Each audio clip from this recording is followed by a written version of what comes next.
Un nouveau feu de forêt se déclare à Luglon, dans les Landes, au sud-est de la France. Porté par des vents changeants, l'incendie a déjà détruit 1100 hectares, selon les pompiers. Toute la nuit, 280 soldats du feu ont été mobilisés, assistés par 2 Dash, 4 Canadair et 2 Air Tractor, des petits avions bombardiers d'eau. Les habitants de la commune de Luglon ont signalé une fumée suspecte venant de la forêt de pins, située à l'ouest de la ville.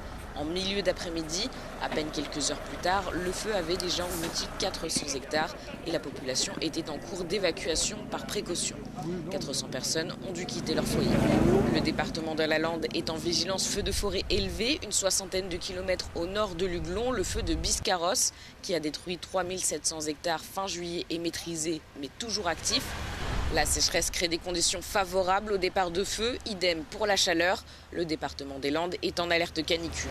Pour lutter contre les feux de forêt, de fortes restrictions sont mises en place par la préfecture. La présence humaine non encadrée est par exemple interdite de 14h à 22h dans les massifs. Ces dernières années, la pratique du vélo s'est fortement développée à Paris. Une évolution qui permet aux touristes de découvrir certains sites et monuments d'une nouvelle manière. En juin dernier, Paris a accueilli environ 3,8 millions de touristes, soit environ 3% de plus qu'à la même période en 2025. Et à mesure que le nombre de visiteurs augmente, de plus en plus de voyageurs choisissent le vélo plutôt que le bus ou la marche pour se déplacer. After COVID, it started to explode, like the bike in Paris. Much more people want to make bike tours and bike rental, and it has been a really fancy way to discover the city, but also outside. Pour répondre à cette demande croissante de tourisme à vélo, de nombreuses entreprises ont fleuri. Notre-Dame, Champs-Élysées, Tour Eiffel, elle propose des excursions complètes permettant de faire le tour de la ville en quelques heures seulement. On 10 minutes by bike, you can mix 2 different monuments, and by walk it's impossible. You can see much more things in Paris, I think. And you can see the city, the people walking, and many things between the stops. That's why it's very interesting, I think. Pour la famille Buss, originaire des États-Unis, le vélo permet de voir un maximum de monuments compte tenu du peu de temps dont ils disposent pour visiter la capitale.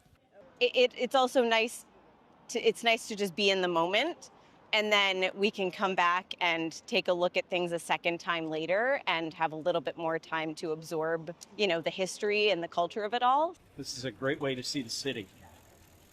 It's difficult to take everything in, but it's still, with the explanations from JB and being outside to do all this, it's wonderful.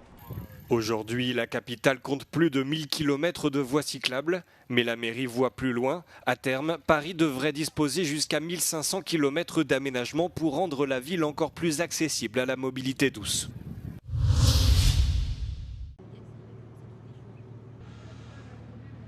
Une grande partie de l'Europe occidentale est à nouveau en proie à la canicule ce jeudi. En France, 80 des 101 départements sont en alerte orange, avec des températures qui devraient atteindre entre 38 et 40 degrés. La chaleur accentue la sécheresse et les tensions sur les ressources en eau. Plus de 40 000 personnes seraient déjà confrontées à des coupures. Face à cette crise hydrique, la ministre de l'écologie a appelé les autorités locales à mettre en place des restrictions d'eau et à renforcer les contrôles. Le gouvernement français estime par ailleurs que les vagues de chaleur de cet été pourraient coûter jusqu'à 15 milliards d'euros au pays. Au Royaume-Uni, les prévisionnistes annoncent que les températures pourraient atteindre 38 degrés dans le centre et le sud-est du pays. Une grande partie du territoire est également touchée par la sécheresse, accentuant la pression sur les réserves d'eau. Mardi, Andy Burnham a présidé une réunion d'urgence consacrée à la situation. Le Premier ministre a appelé à ne pas fumer dans les espaces verts et à retirer de la vente les barbecues jetables afin de limiter les feux de végétation. Pour l'heure, le gouvernement britannique n'a toutefois pas annoncé de restrictions sur l'utilisation de l'eau.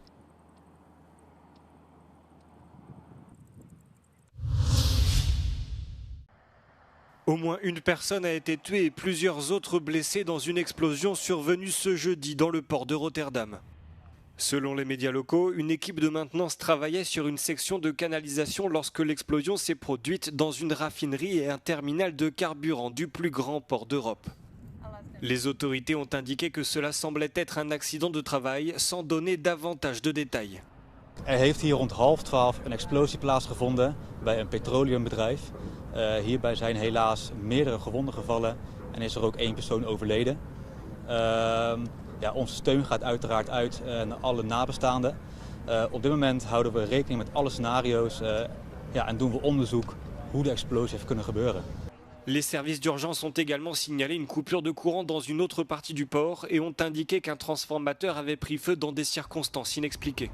Les autorités ont par la suite écarté tout lien avec l'explosion.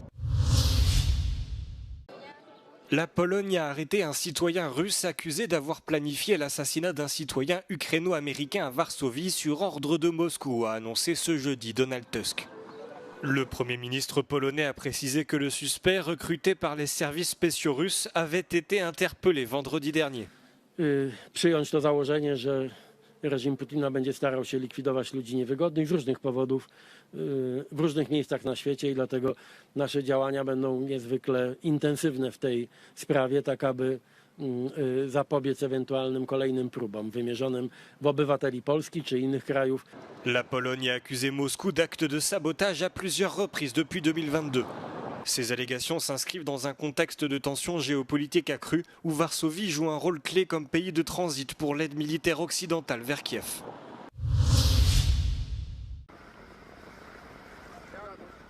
La Roumanie est en état d'alerte après la découverte de nouveaux drones militaires sur ses côtes de la mer Noire jeudi matin. Par mesure de sécurité, une plage touristique très fréquentée a dû être évacuée. Cet incident survient quelques jours seulement après la destruction par des plongeurs de l'armée roumaine de 2 drones qui dérivaient à proximité d'un site gazier offshore. Alerts began shortly after midnight in Tulcea when security systems detected several drones approaching Romanian national airspace. Residents received raw alert messages and several hours later a large fragment of what appears to be a drone was discovered into the sea in Constanța, close to Costinești Beach.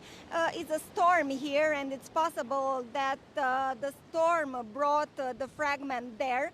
The area was immediately secured and tourists were evacuated from the beach as authorities began their investigation. We are therefore seeing an increasing number of incidents involving drones entering Romanian's airspace, while fragments and some cases entire naval or aerial drones are reaching areas close to the Romanian coastline.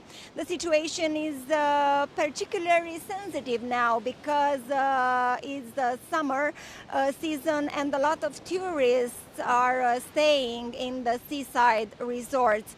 Diana Sobaru, Euronews, Romania.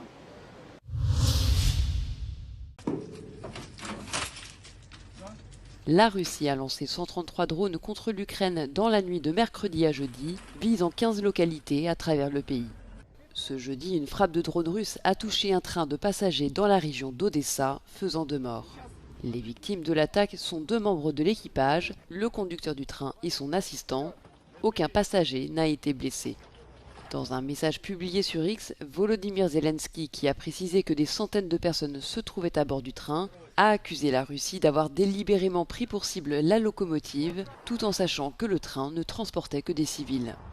Moscou a également ciblé des infrastructures portuaires dans le district d'Izmaïl, toujours dans la région d'Odessa. Le bilan humain ne cesse de s'alourdir en Ukraine. Selon un récent rapport des Nations Unies, au moins 437 civils ont été tués et 2610 ont été blessés en juillet, soit une hausse de 30% par rapport au mois précédent et de 70% par rapport à juillet 2025. De son côté, l'Ukraine a également intensifié ses frappes contre les infrastructures stratégiques et militaires russes ces derniers mois. Jeudi, toujours, une attaque de drones ukrainiens a touché une importante raffinerie de pétrole du Boshkortoston en Russie, provoquant un incendie sur le site, selon des médias ukrainiens. Le président russe Vladimir Poutine se rend pour la première fois dans les îles Kouriles, situées à l'extrême est de la Russie. L'archipel est cependant également revendiqué par le Japon. Tokyo exprime de vives protestations.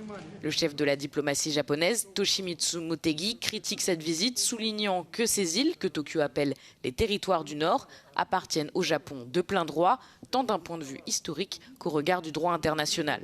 Les médias d'État russes ont diffusé des vidéos montrant Poutine sur Iturup, la plus grande des îles contestées, en visite dans une école, un hôpital et un complexe de transformation du poisson où il a dégusté du caviar. Cette escale du dirigeant russe fait suite à une brève visite à Sakhalin, une île russe voisine où la marine menait des exercices. Poutine y a tenu une réunion consacrée à l'assurance de la sécurité des frontières orientales de la Russie. Ces îles riches en ressources minérales ont pris une importance stratégique croissante pour le Kremlin. L'archipel abrite des bases militaires et des zones de pêche. La dernière visite d'un chef d'État du Kremlin sur ces îles remonte à 2010 et avait été effectuée par le président de l'époque, Dmitri Medvedev.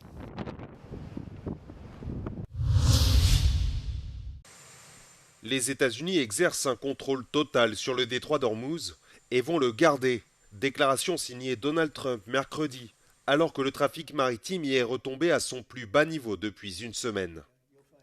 Dans un message publié sur son réseau social, le président américain a salué le blocus naval imposé par Washington aux ports iraniens, le qualifiant de mur d'acier. Réponse de Téhéran par la voix de son ministre des Affaires étrangères, cette politique pourrait compromettre toute issue au conflit. Après avoir multiplié les menaces militaires et diplomatiques, selon le Wall Street Journal, la Maison-Blanche cherche désormais à étrangler économiquement l'Iran, en misant sur ses difficultés à exporter son pétrole et à accéder à ses avoirs détenus à l'étranger. Malgré le mauvais état de l'économie iranienne, cette stratégie a, selon plusieurs experts, peu de chances d'infléchir la position des dirigeants iraniens, qui contrôlent dans les faits ce détroit crucial pour le commerce mondial de gaz et de pétrole.